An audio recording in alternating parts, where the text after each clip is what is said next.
next module in this personal productivity course is managing change. By the end of this course, we expect that you'll be able to describe the nature of change, explain the role of managers in planning and implementing change, explain how to plan for a change project, explain how to run a persuasion campaign to implement a change project successfully, explain how to run a persuasion campaign to implement a change project successfully, practice skills and techniques that are essential in the implementation of the process. The course content. Session 1 will be discussing change and the role of managers. Session 2, planning for change. Session 3, implementing change successfully. Session 1, change and the roles of managers. Attributes of change. There is only one constant in this universe, and that constant is change. Change is inevitable. Change is complex, and change is often opposed by people. What is change management? Change management is how to initiate change continuously and incorporate that change into a managed corporate environment. Many people mistakenly associate change management with dealing with resistance, because resistance management is the biggest challenge in change management. However, such a definition is incomplete. Change management is a process which involves both initiating the change and incorporating it through building a new culture and infrastructure for the change to be sustainable. Change management is not about how to deal with resistance to change.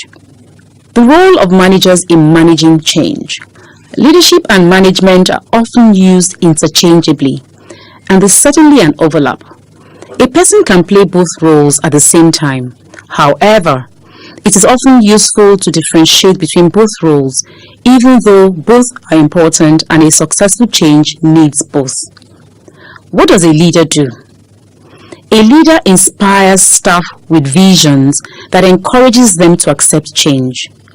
A leader motivates them by creating a working environment where everybody wants to give their best. A leader provides staff with a clear direction so that they know where they are heading, which also helps to focus their attention and efforts. A leader communicates to the staff why change is needed, its benefits, how it will affect them, and keeps them informed about the project's progress, its achievements as it unfolds. What does a manager do? A manager plans all activities required for the change project, organizes and coordinates all aspects of the project to ensure the whole process moves towards the desired outcome, monitors and controls to ensure the project implementation process is on the right track, suggests how to improve things based on his or her monitorings and evaluations. Session 2. Planning for change. There are 6 steps when planning for change. The first step is to define the change direction. The second stage is to analyze for change. The third step is to identify change objectives. The fourth step is to plan tasks. The fifth step is to assess readiness. And the final step is implementation. Step 1. Defining the direction of change. Why do we need to define the change? Before embarking on change, people and organizations need to know where they are directed. This is done through having a vision for their change project. A vision here is a picture of the future different from the current one. It serves as a direction that shows employees the destination that they must reach. For example, a company's vision may be to find solutions that help it reach global standards. It is an effective tool used by world leaders to inspire about change and excite supporters to follow them. Business leaders tend not to set a vision for their change projects. As a result, employees do not feel convinced about the change and hence do not fully support it. So how would a leader formulate a vision for change? A leader needs to take into account the following factors. 1. External factors. External factors could be change in the business environment, which will force change either in a reactive way or create opportunities for taking the initiative and actively leading the change.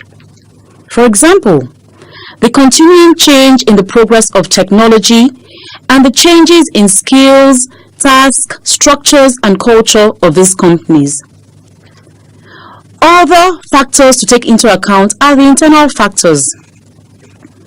Internal factors include changes currently happening in the company culture and the resources needed. The third factor to consider are the people and stakeholders.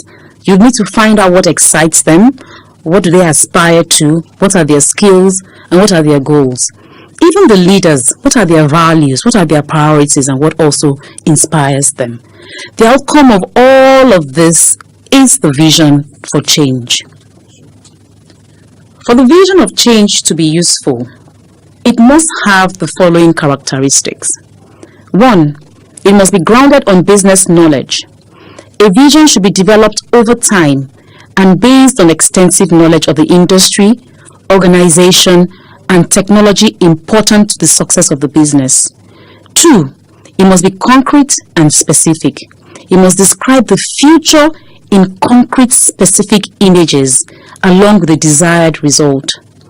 3. It must have a clear destination. It should paint a picture of a specific end, state, or condition to be achieved. 4. It must present a clear contrast between current and preferred conditions. It needs to articulate why things need to change and the ways in which the future state is preferable to the current situation. 5. It must be focused on the medium or long term. A vision describes a future state, not next week or next quarter. 6. It must stretch people. A vision should inspire people to stretch their abilities to reach a higher level of achievement. 7. It must tie in with the needs and the desires of others. A vision inspires people by inviting them to work towards things that are important to them and to the larger society around them. 8. It must provide a sense of significance. It helps people understand the importance their contribution and the contribution of the organization make in a greater sense. Step 2. Analyzing for change. The company's capacity for change is the first thing that we need to analyze in order to answer two important questions. What do we have to change? And how much can we change? And how much do we need to change? The areas to be analyzed include the following: staff skills and capabilities. The result of analyzing the skills and capabilities of technical and non-technical staff will reveal whether they have the abilities to move to a new model. Business systems, structure, and procedures. What is the company's current business structure? Is it complicated and rigid, or is it flexible and easy to change? Do the existing structures and procedures support the company's workflow? Do managers and supervisors have enough autonomy to make the necessary decisions? Are they familiar with doing so? Work procedures. Are they adequate to cover all the steps in the business process workflow? For example, a warehouse needs a clear set of procedures for managing stock and controlling cost. Are the procedures clear enough for all the staff to follow?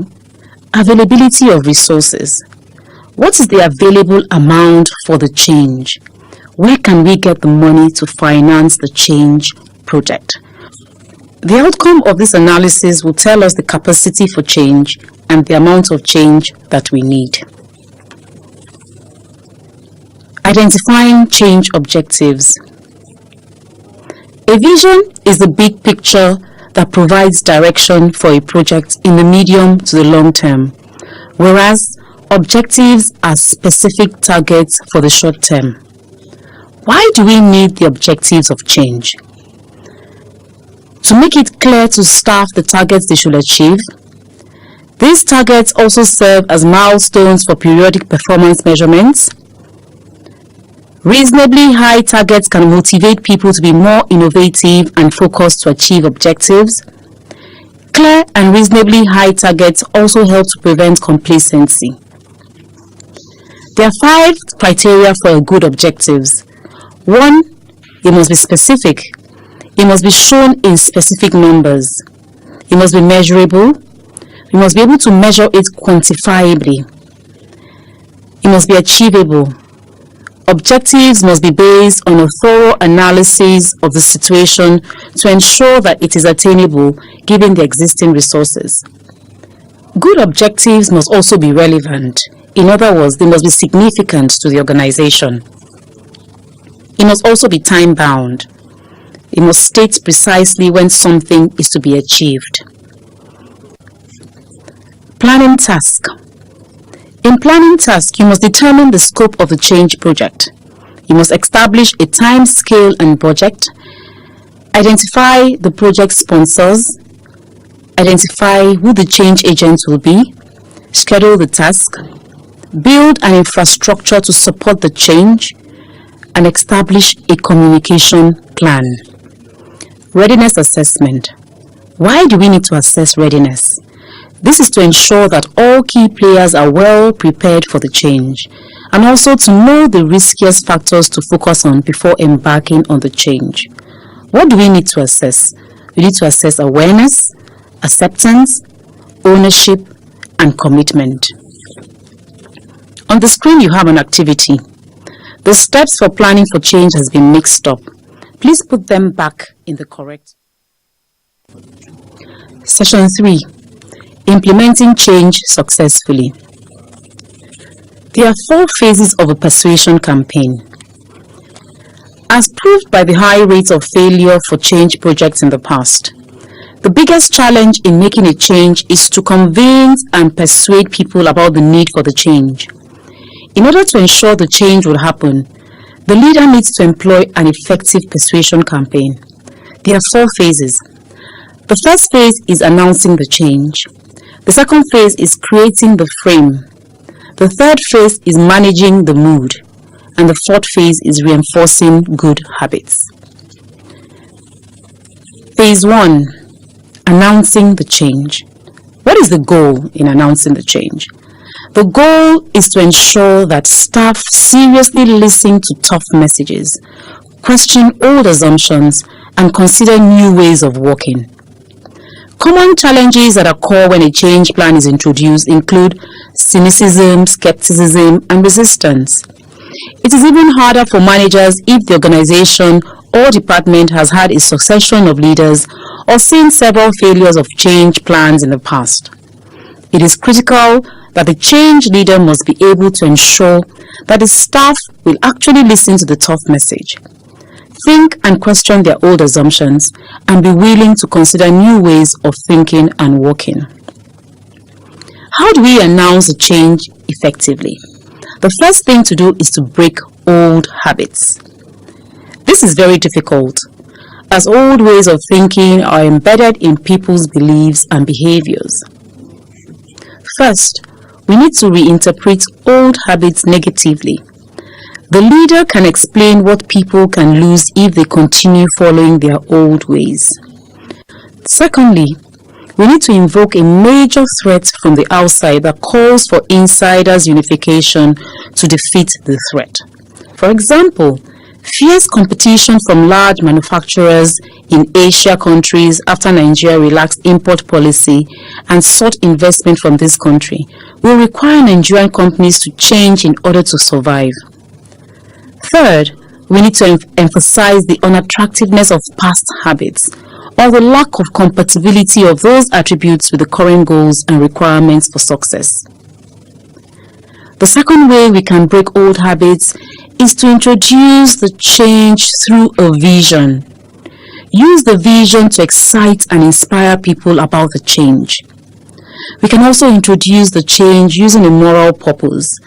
For example, suppose the new manufacturing process will produce almost no toxic gas and waste.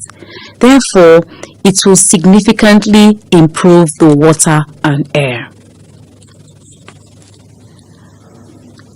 Phase 2. Creating the frame. What is the purpose of creating the frame? It is to ensure that staff understand and interpret the proposal for change in a consistent way in order to gain acceptance and favorable outcomes. What does the frame consist of? It consists of the company-wide presentation or team meetings to inform staff about the change, the context of the change, and the plan for change. It consists of communication through public media. This channel is normally used for large or serious change projects. For example, the company managing director may grant a newspaper interview to speak about a restructuring program. Internal communication is also important, such as emails, intranet, and internal monthly or weekly news bulletins. Change agents. This is one of the most effective channels to frame the change plan. However, in order to achieve the best results, the sponsor and change leaders should work closely and consistently with the change agents to ensure they are able to provide sufficient, consistent, and timely information to staff. Change agents must understand that they cannot lie to staff. In a situation where they do not know an answer, they must know where to ask for the answer. They can also use suggestion boxes. Phase 3. Managing the mood. What is the goal of managing the mood? Change, regardless of how small, involving downsizing, is often depressing. People feel uncomfortable, insecure, and stressed as their co-workers and friends leave. In such a situation, managing employee moods becomes very critical for the leaders to preserve a receptive environment for change. At this stage, the leaders need to pay close attention to the employees' emotions. Leaders should be aware of the ebb and flow of their feelings and moods in order to take appropriate actions to reduce stress and encourage people to adapt to the change. What should be done? We need to acknowledge staff's feelings and efforts.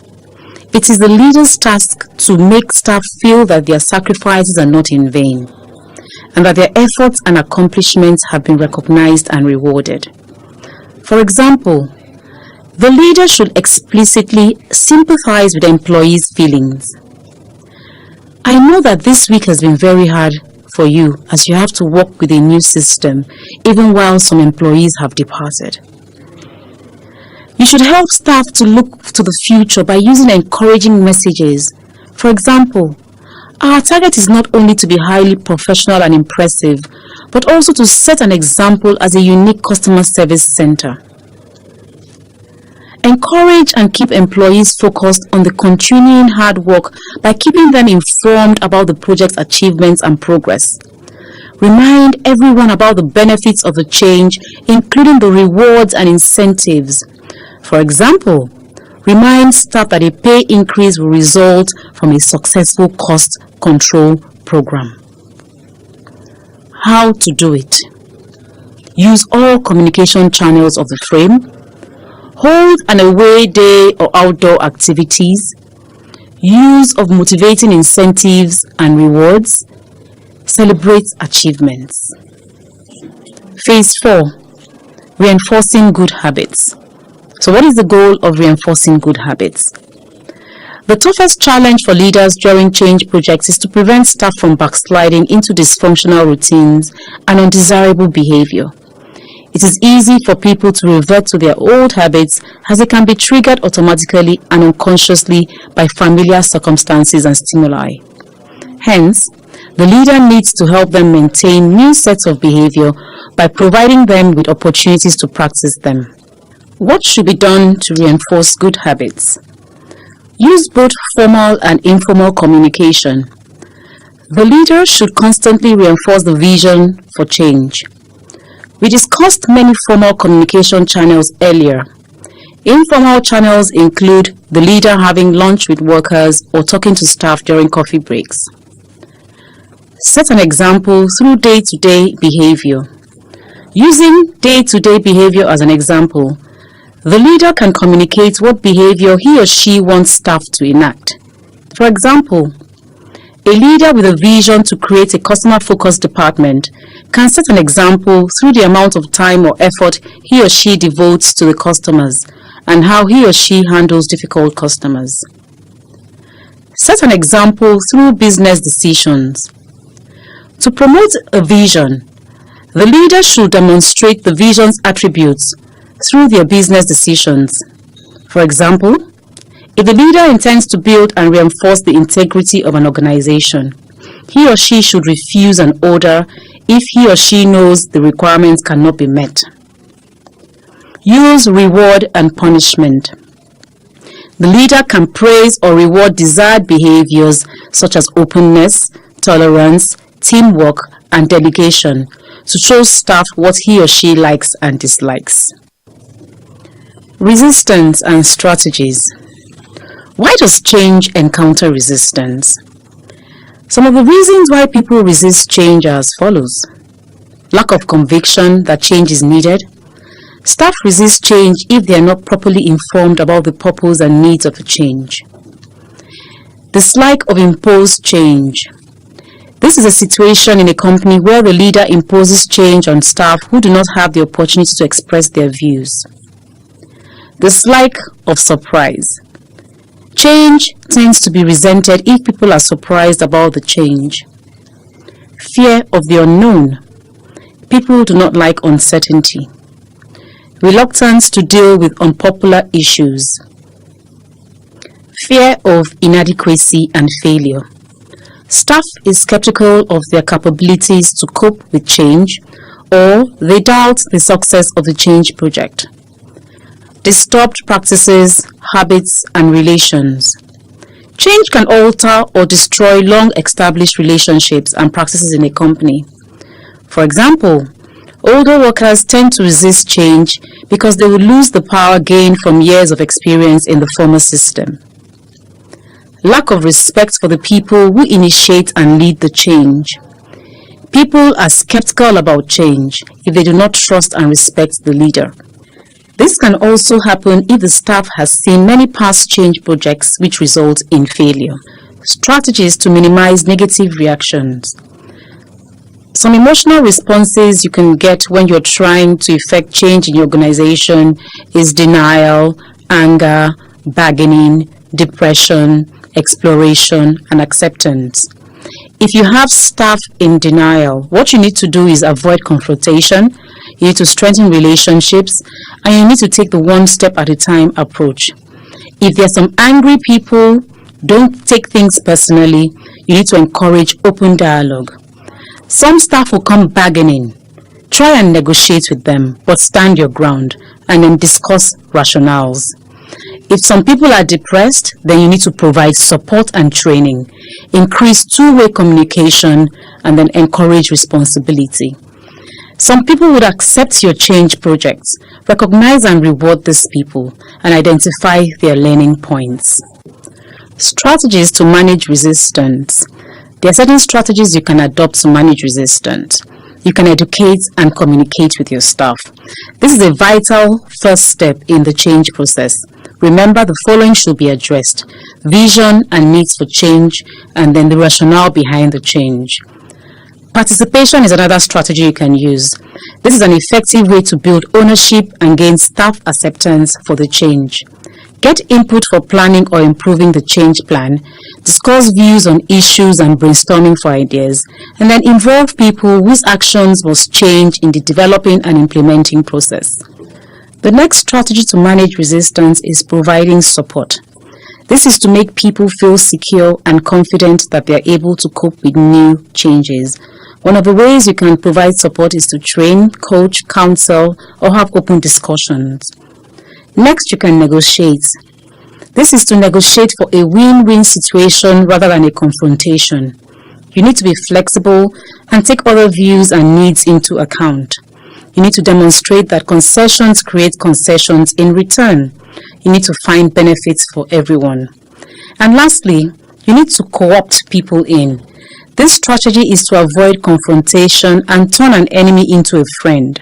Giving a resistor a desirable role in the change process puts him or her in a position where he or she can see the situation from a new perspective and have some ownership of the process.